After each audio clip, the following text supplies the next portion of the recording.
All right. Let's see. So who we got? We've got Cindy, we've got David, we've got Judy, we've got Crystal and Carol. We got Mahesh, Trisha, Melissa's here, Beth is here, Amy's here. We have a quorum. Mahesh, did I skip you? Diane. 1, 2, 3, Forgot me. 4. Oh, Judy, excuse me. 5, 6. Okay. We got a quorum. All right. Looks like it's time. And as others may join us, that'll be great. But for now, let's get underway. First thing I need to remind you is that this is a recorded meeting. So everything you say will be posted on the city website for eternity. We'll call the meeting to order, and a reminder to all listening that this is an open meeting being conducted via remote participation. There are no members who are gathering physically. Members of the public may attend this meeting virtually by accessing the link published in the meeting notice. And I think that should do it. I will remind you also that when we take a vote, we'll do it by roll call. Remind you to find your mute buttons and try to stay muted unless you want to speak. And by all means, unmute yourselves and say your piece. So for the record, we have present at this meeting Mahesh Patel, Treasurer. We have David Pierce, Trustee, Diane Mangiarati, Vice President, Beth Gould, Toby Reed, Tricia Svensson, Judy Lusk, Cindy Lawrence, and me, Charlie Oliver. So what I do not have the ability to do from out here in Oregon is to look at the agenda. But I presume that the first item on the agenda would be to introduce any guests. Amy, you want to introduce our staff people? You're on mute. We've got Carol Waite, and we've got Crystal Brown, and we've got Melissa Letelier, all here from the staff. And Charlie, if you'd like, I can share the screen. Yeah, okay, that'd be great. Thank you. If I can handle that. Let's see. Okay, good. So first order of business then. Thank you. Welcome to our staff members who are joining us tonight. The first thing we want to do is to review the minutes of the April 14th meeting. I presume you've all received these ahead of time, so I'll give you a couple of minutes just to look them over and see if you had any questions or comments that you wanted to make, additions, edits, or otherwise to the minutes.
Okay. Anybody need more time?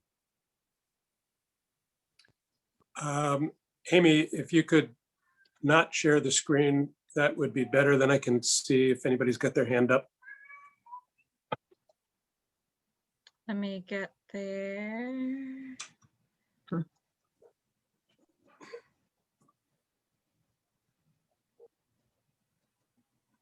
There we go. Okay, are there any corrections to the minutes as presented? If so, raise your hand. Seeing none, we will accept the minutes as presented. And next item of business would be the treasurer's report. So Mahesh, take it away.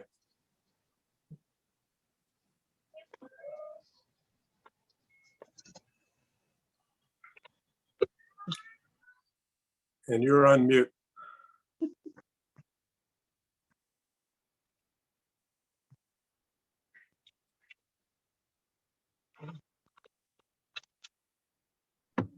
Okay, sorry. Amy has presented warrant numbers 11, 11, and this month expense is let's see, $2,251.18. If you look through the warrant number 11, if you have a question, let me know.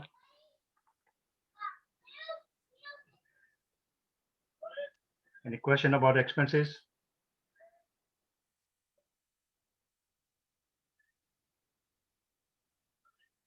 No, okay. So this month is May. We have already spent 70% of our budget. We got a leftover of $21,317.03 when you look at our budget.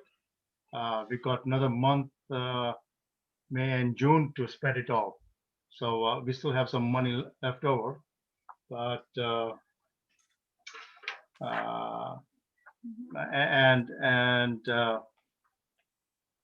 any questions on budget or the expenses? No? Okay.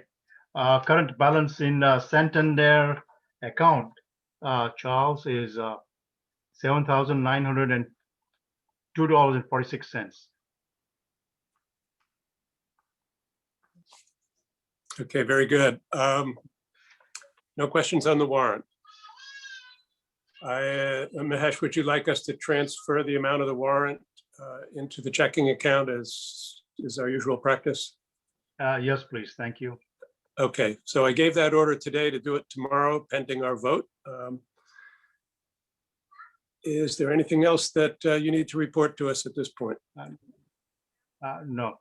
Okay. So I would like a roll call vote to accept the treasurer's report as presented, and also to accept the transfer of money from Rockland Trust into the checking account in the amount of the warrant, $2,251.18. Is there any discussion? Just one more thing. I just want to bring a little awareness to Amy. Amy, we got the money, and we have to think of nice ways of spending it next month before the new budget. We can do that. Okay. That's never a problem. That's fine. All right. Any other comments on the treasurer's report? Very well. In that case, I have to take a roll call vote. I presume Mr. Patel votes in favor. Mr. Pierce? Yes. Okay. Mrs. Mangiarotti? Yes. Mrs. Gould? Yes. Mr. Reed? Yes. Mrs. Svensson? Yes. Mrs. Lusk? Yes. Mrs. Lawrence? Yes. Okay, and I vote in favor as well. Okay, the treasurer's report is accepted. And we will move on to the director's report. Amy, all yours. Sure, I sent you guys just sort of written up statements on the most pressing things earlier. I wanted to be brief, but I also want you to know what's going on, so feel free to ask questions. You got the email, we got the big read. So that's very exciting. $20,000, our biggest one yet. We are working on getting a reduced speaker's fee. We can't do that through her publisher, but I have a call into her agent to see what we can do. Even shaving $1,000 or so off of it will allow us to give small honorariums to folks who are doing things for free for the big read. And so we'll see what we have to do to make that happen. But it is part of the budget. We're just trying to, squeak every dollar out of it. all city department heads got an email asking for their top 3 dates to discuss the budget, their proposed budget with the budget committee. I did recently hear a rumor that they might not have everybody go before the committee even. And that's before you go before the council as a whole.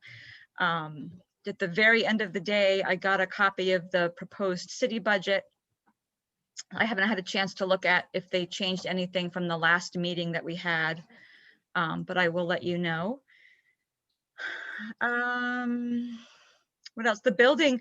So the newest news from this report is that we're moving the technical services, 3 staff members, including Melissa, who's here now, are working temporarily on the 2nd floor in the tech lab. They cannot go back. The 4th floor is done with their home space. The 4th floor is done, but they cannot go back there because the elevator is about to go out of service for 2 months, like at least 2 months. So the best option we could come up with is to put them in the children's room, which has been completely closed for about 5 weeks. Right about 5 weeks. It started April 6th. They think, the construction team thinks they can be cleaned up in there by Wednesday. So a week from today. So we've got a couple of days. Melissa's laughing. There's a couple of days. We have to get the computers out of the tech lab by Friday. We hope that there's a place to put them by Wednesday, but that's 3 staff members with no place to be and no computers, and no elevator. There's some discussion between the city and the contractors on if we can even offer services on the 2nd floor without an elevator. So we talked today, and we are proposing that the library goes back to curbside service for next week so that we can get our things in order, so that we can get staff settled without having to navigate patrons as well. Is that just for a week? Just for a week. Okay. We hope to be back to regular services before that, but just because their best guess was Wednesday, and I don't want to assume that it's Wednesday, we have to let patrons in the community know what's going on. And I would rather say, hey, look, we're open early, than have them show up and find us not open. I will say that I did talk a lot to Carrie, who's the head of the reference department. Her take on patrons using the computers on the 2nd floor, because that's our biggest concern right now. Well, it'll take away internet access, is that the few regulars that we have are very uncomfortable working in the construction. Like they'll call ahead to see like where the activity is in the building. So I feel like this is probably the best option. We're also down a staff member in references on vacation next week. We expect that there will be multiple construction crews trying to adjust the work zones. So It seems to make sense to go curbside. mm-hmm. But we've been walking through and trying and envisioning what will be where. MIS has said they'll absolutely be there on Friday. And I think we have a good plan. We have a good backup plan. Talked about it with Crystal and all the department heads. How about telephone access? So when they go to the children's room, it'll be the same as what they have now. One staff member will be at the children's room desk. Crystal will be back in her office. She's been working on the 3rd floor. And we're setting up 2 temporary workstations behind the children's room desk. So they'll be sharing the one phone, but that's what they've been doing in the tech lab.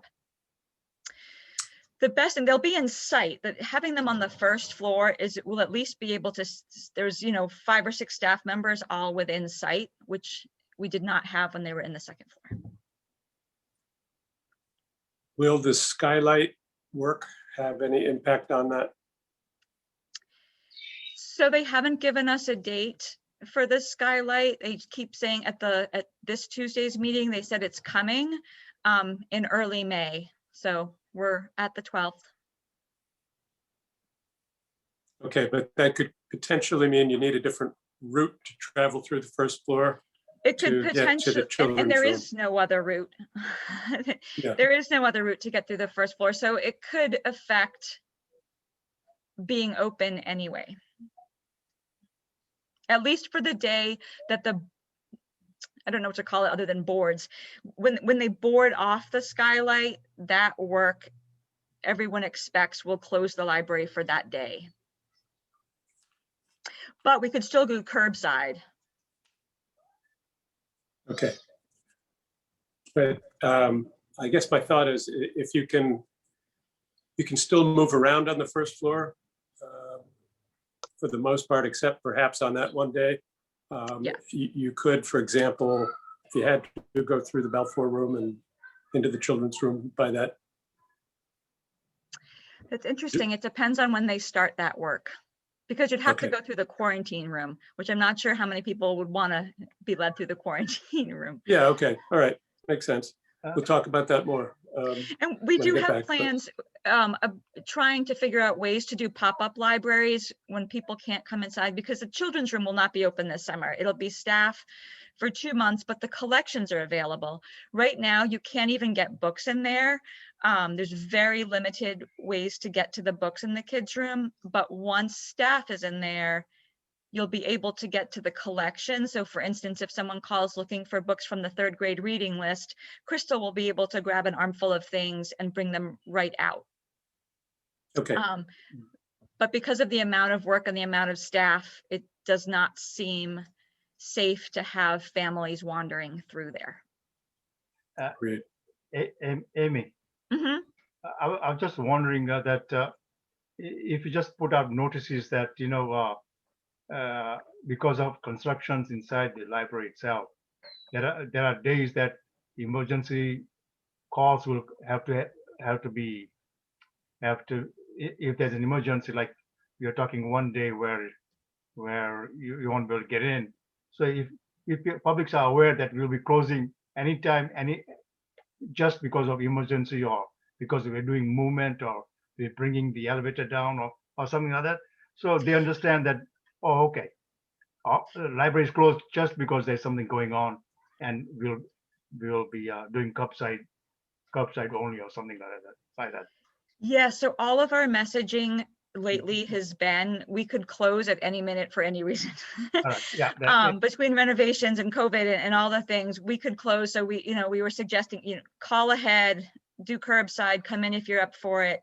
And Katie, our circulation supervisor, is getting an email list bigger than what we have with all the card holders, whether they are everyone who lives in Attleboro, everyone who has an Attleboro card, because you can live in another town and have an Attleboro card, and anyone who, you have to declare your library, and anyone who's declared Attleboro their library, even if they live in Mansfield and have a CCONC card. So anyone with an Attleboro connection in the system will get this separate email that we'll send out tomorrow or Friday saying, curbside only, major construction happening in the next few weeks. But call us, email us, we'll find a way to get you what you need. Okay. Carry on. Right, so much. And then folks are working on ways to do pop-up libraries. We have all these carts, we got these mobile bookshelves. So we are hard at work. We're gonna put Crystal on the street corner with books and magazines and whatever we can do, just so people know that we're there and we have stuff. It's just hard to get to online. You should have gotten the newsletter with a link to the long range plan. I sent out another flyer to all of the board, all of the staff, and all of the friends of the library board today to share all over. We got a nice burst of responses when we sent the newsletter out.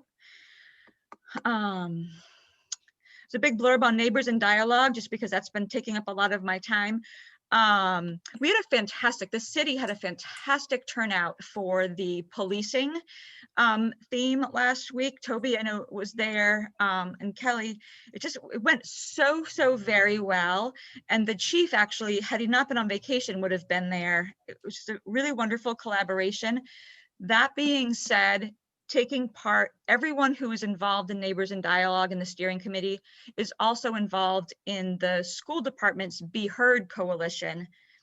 And so we are all meeting at least once a week for one of the events. And so we are hoping to take, maybe taking a break for the summer and putting the two events back together again to just reduce the amount of meetings that happen. Which is honestly, Neighbors in Dialogue came from a Be Heard meeting, so it really is just bringing it back to where it started. Some fun poetry related news, in addition to getting Joy Harjo to come to Attleboro virtually.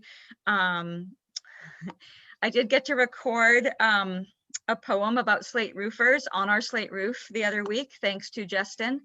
So that will be part of the Route 1 Reads video that will go out as part of the Mass Center for the Book. So Attleboro will have a nice role in that. And then we were invited to attend the Mass Poetry Festival because of our poetry programming throughout the years. It's just really nice to talk about programs right now. Relay for Life partnership, we're still waiting to hear from the Parks Department about holding that event on June 26th. Staffing is going quite well. Joseph's been here for almost 2 weeks, diving right in. He is at the Be Heard meeting tonight. Carol is working her hours, the limited hours since the first of the year. Paul is not back yet, but again, we're able to keep up. Summer reading, man, these guys are hard at work. There's some really great programs happening for both children, teens, and adults. A lot of them will be outside thanks to the Friends, sponsoring a new tent and audio equipment. And the Friends are actually going to come to 2 of the story times to do a little book sale and a little more working the crowd to get people involved with the Friends. So I think it is going to be a lot of fun. And of course, we always have the chance to do things virtually, which has been going very well. And then before the staff started storming my door, Saturdays in the summer, like this is the most important thing for me to bring back to the crew. Typically, we've been being closed on the holiday weekends. The last few years, we've closed Memorial Day Saturday, the 4th of July Saturday, and the Labor Day Saturday, and I included all those dates in my report. So it's not an additional holiday for staff. What it means is it gives us more staff on Thursday, and then everybody has the Saturday off because there's short Saturdays in the summer. So we're hoping that you guys could approve that change in the hours. All right, let's hear some discussion on that. Anybody have any questions or concerns about that proposed change? Not a change. It's a reaffirmation of essentially what has been past practice. Okay, I suppose that should take a vote. So Amy has proposed to be closed on the Saturdays of Memorial Day weekend, 4th of July weekend, and Labor Day weekend. Is that correct, Amy? Yes. Okay, and I will put that forth as a motion. Is there any discussion? Amy, just being new to the board, can you just clarify just one more time, just sort of the reason for it, from my sake? Sure. It's so in the summer we rotate Saturdays. It's a short Saturday. It's 8:30 to 1:30. And it's just been a nice way. So typically we have to kind of figure out which staff get the long holidays and Mhm. which staff get, it's just, it's just helpful for the staff to not, for a few weeks. And again, because they're small Saturdays, because they're typically very low patron usage on those Saturdays, it just gives everybody the long weekend. Got it. Thank you. Okay, any further discussion? All right, we will put it to a vote. And again, this is a roll call vote, so please unmute and sing out. Mr. Patel, Yes. Mr. Pierce, Yes. Mrs. Mangiarotti, Yes. Mrs. Gould, Yes. Mr. Reed, Yes. Mrs. Svensson, Yes. Mrs. Lusk, Yes. Mrs. Lawrence, Yes. and I voted yes as well. Okay, so we've taken care of that. Carry on with your report. Thank you. That's all I have written. If you guys, one thing I haven't been doing is I haven't been compiling the statistics of library use and database use and programming things. I think that mostly because it's just hard. I often get them after our meetings or the day of the meeting, so I can't compile them in a report, but I am with Joseph on board. We hope to be able to share that with you. It's been an unusual 13 months or 14 months, whatever it's been. And things are not as they used to be in that regard. And we'll just have to put up with that until times are different. But anyway, very good. Any further questions for Amy? Just a shout out to all you staff members. I think all we can do at this point is look ahead to September when the work is done and Wi-Fi is up and customers are back and life seems more like we remember it to be in a structure which is better than it's ever been. So thank you for all your efforts and your flexibility during this challenging construction time and COVID time. So it's certainly something that we think about it all the time as a board, and know that we feel your pain.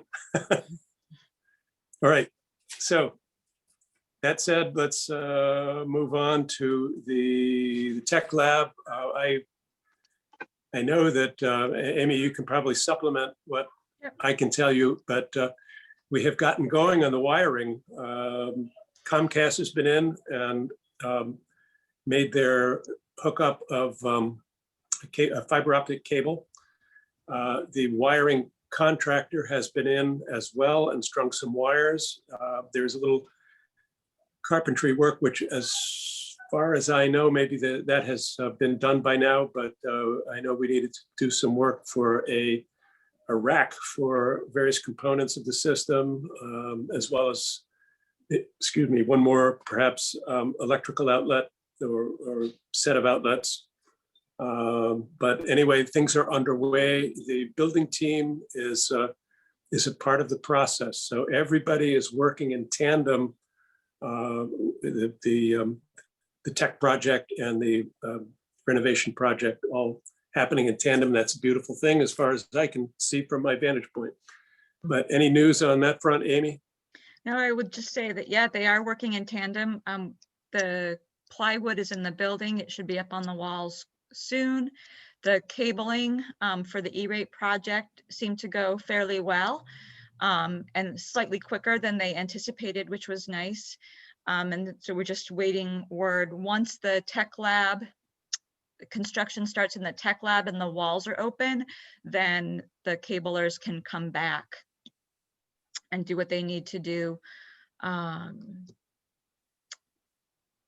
yeah, So that's good. it's going along as best that we can hope for. I mean, it's not super smooth sailing, but it is smoother than we expected, I would say. Well, I think that we can say it's maybe even a little better than expected. We did get our E-rate approval, and the funding or the discount that we receive happens effective July 1st. That's the funding year that we're working with.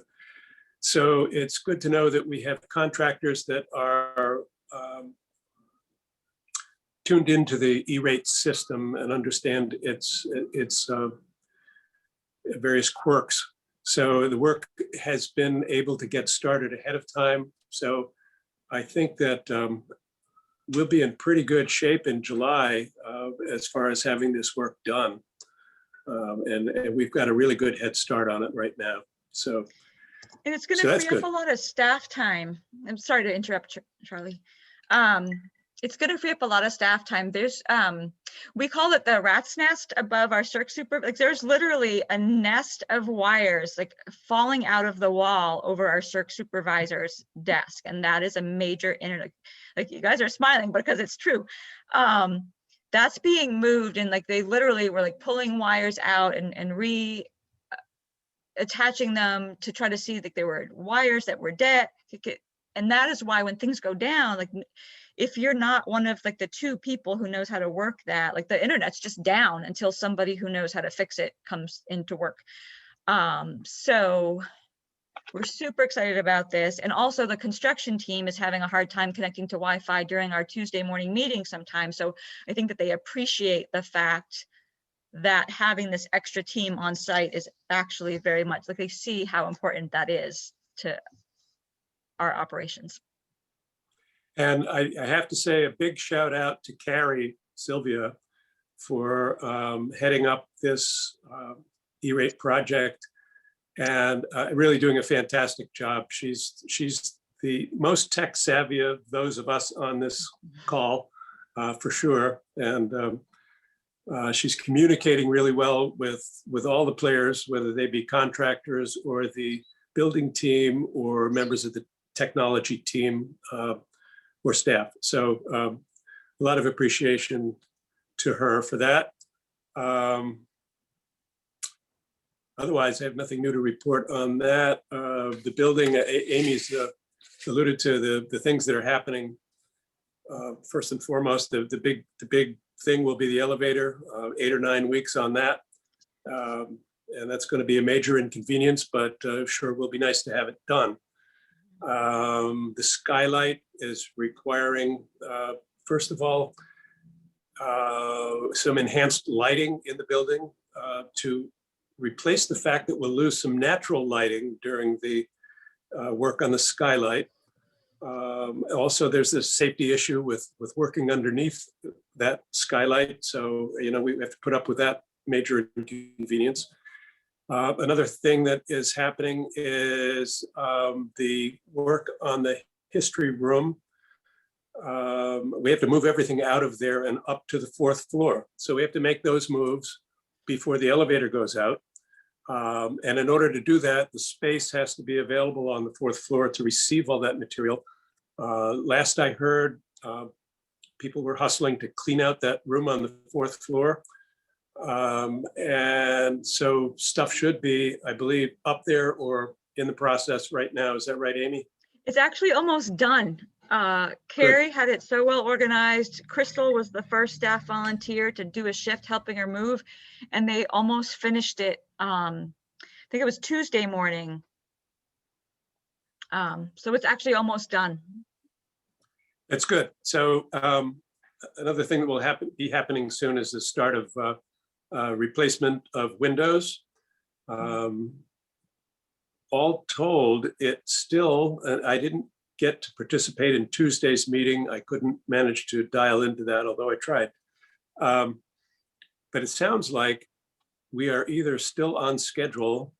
If the windows, I think, are the primary concern. If that drags a little bit, it might put us a week or 2 behind schedule. That is the last assessment of that I heard. And as far as the budget is concerned, I believe we're still well within the budget that was set up for this. So we'll take full advantage of those budgeted dollars for sure. But that's what I know. Anything to add to that from Tuesday's meeting, Amy, or real life? No, it's going along, I think, as smoothly as it can. It has its challenges. But again, staff has been very flexible and putting up with a lot of noise and commotion, and the teams are learning how the library works. I think they were under the impression that our staff could just grab a laptop and find another place in the building to be, and it's just not that easy. So yeah, they seem, they're just doing the best that they can, and so are we. Good. Okay, well, keep an eye on the prize. Yep. And know that we probably won't have to go through this for another 30 years, so. So they are That's the- turning off the heat to the building. There's a law, I believe it's a state law, that says they can't turn off the heat until May 15th. So Saturday is May 15th. So I'm told that once the heat is off, the units that need to get installed should be able to go in very, very quickly. So we'll see. And also it appears that there won't be any need for auxiliary cooling like we've had to do for the last couple of years. So we should be able to get the cooling that we need from the new system. And that's a good thing. Mhm. Okay, any questions on Amy's report is passed, but the updates on technology or the building project? All right, let's move on to unfinished business.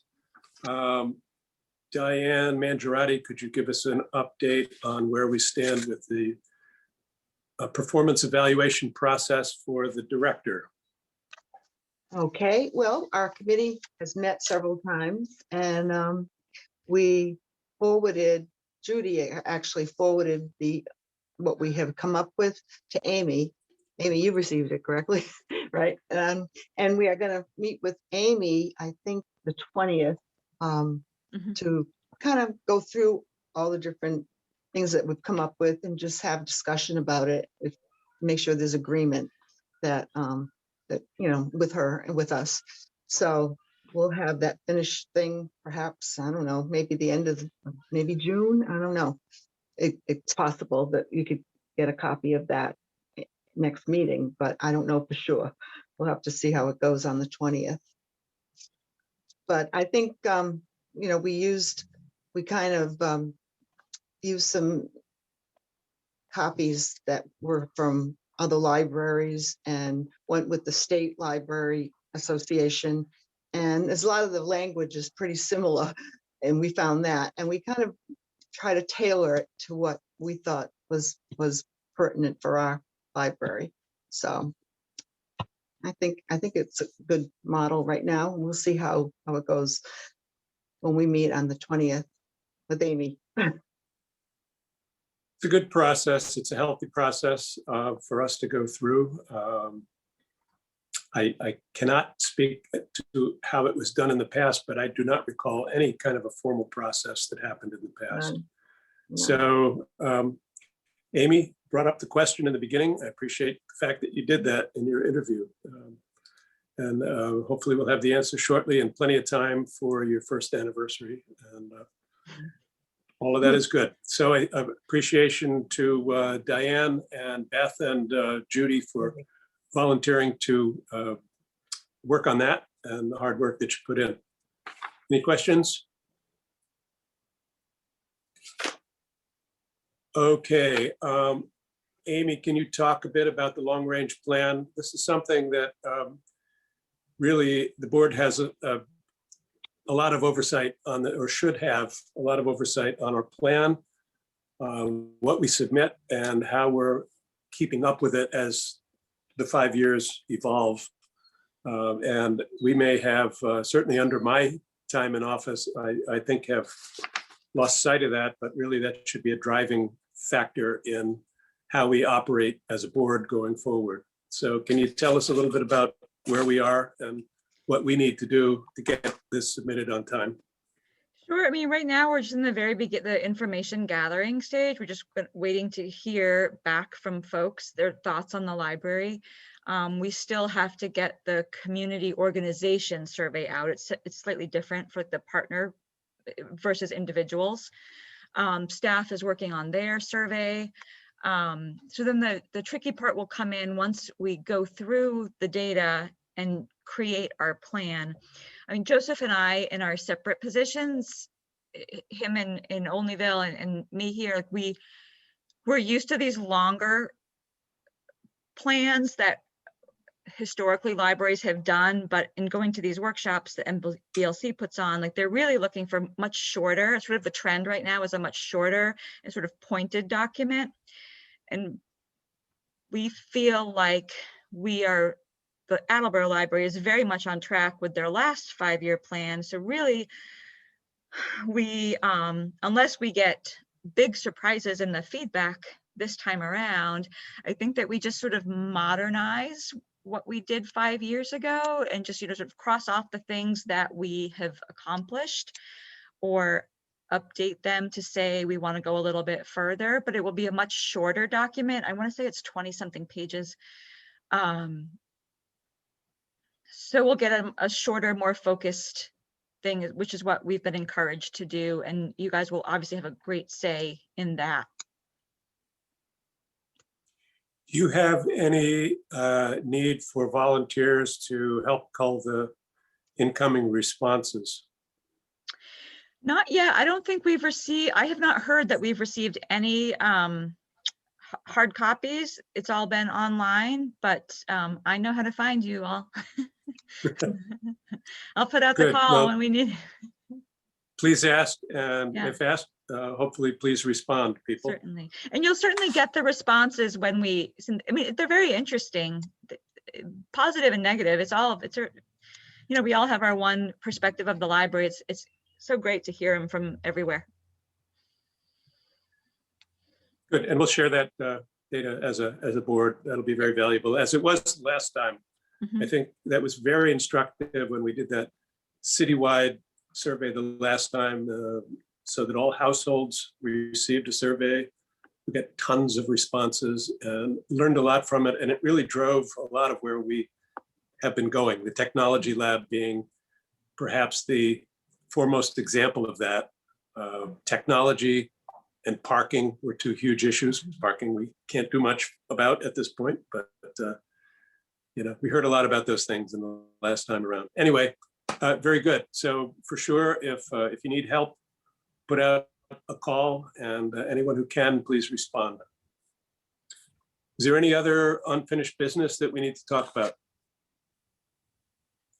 I am going to table the review of the bylaws until I get back. I don't have the wherewithal out here to to share the screen and do all the things that I would like to do to go through the rest of the bylaws with you. So we'll put that off. We don't have any deadlines on that. It's not urgent, but we'll get it done.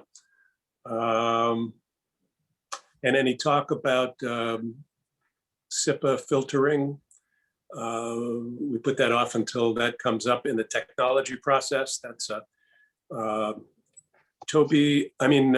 David and Cindy. I don't know whether we talked about this before, but in order to qualify for E-rate funding, which is a federal program which discounts greatly the costs of the technology enhancements that we're making. In order to qualify for that, we have to filter out what essentially are pornographic images for minors. And so there's a slight philosophical issue with that about libraries and censorship that you have to kind of neatly sidestep in order to take advantage of the E-rate program. But one of the requirements is that we install the ability to filter what comes in over the internet and is accessible by minors.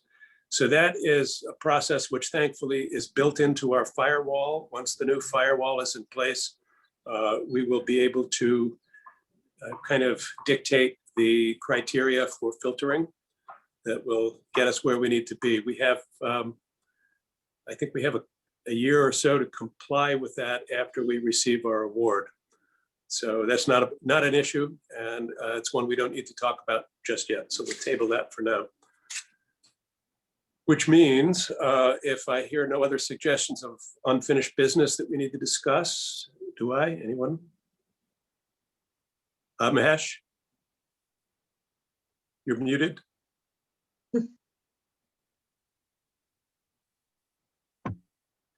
Oh, Okay. okay, just the Boy Scout project, Nanda Kumar, he didn't reach out to me, so I'm just wondering what happened, you know? Okay, I did reach out to him and passed along your email address. I believe it's the Mike at Best Western address. Is that the right one? Or Correct. should I have given him your Gmail? Correct, yeah, that's fine, yeah, but he didn't reach out to me. Okay, but you know, Friends- he did get a, I'm sorry, Tricia? I was just going to mention that the Friends did offer him some money, $300. It's not the full cost of his, he made a presentation to the Friends board and we gave him 300. That's not the full cost of the project, but it is about a third of what he was looking for. Okay, so what I told him was that, first of all, we supported his project entirely. We thought it was a great idea and we appreciated it. I told him to reach out to Mahesh for some possible Rotary Club support. I told him that the board itself probably should not donate to the project since we operate with municipal funds and donations, and that I thought it was kind of an ethical issue as opposed to any lack of support on our behalf. So he understands that. I told him that we believe that we would have no problem with volunteers who would like to check up on the little libraries from time to time and restock them. So it sounds like we've responded as we should. The ball's in his court at this point. Any other comments on that or suggestions? Okay, any other items of unfinished business? Very good. And we'll move to new business. Anything on the new business front?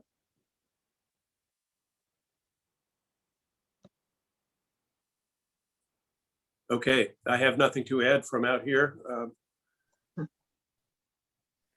So that's good. I think we got a lot accomplished in less time than usual. So anything that anybody wants to say before we conclude this meeting?